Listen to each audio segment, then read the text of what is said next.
In this very short video, we are going to talk about open houses.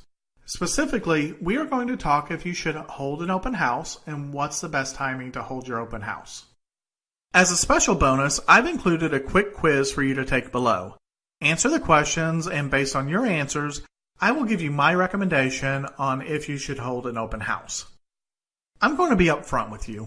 I'm not sure if open houses work. In talking to a lot of real estate agents, I found that the only reason that they hold open houses is to find new clients. Yes, they use your home to try to find new clients. So not only are you giving them 3% of your selling price, you are cleaning your house and doing a ton of work to get your house ready for an open house just so they can find new clients. On the flip side though, I've talked to a lot of for sale by owner sellers who've told me that they've had open houses every time they sell a home.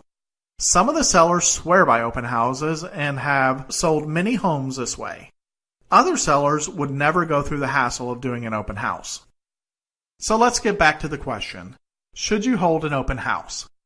I recommend holding an open house if you're not getting any calls on your home and you're not yet ready to lower your price. You're going to trade a few hours of your time to make sure that there are no other buyers out there who want your house at its current price. If you go 3 weeks without any phone calls, then I recommend holding an open house. At this point, you have nothing to lose except your time. Make sure you pay attention to what real estate agents are doing as well. If it's common for real estate agents to hold open houses in your neighborhood, this is a good sign.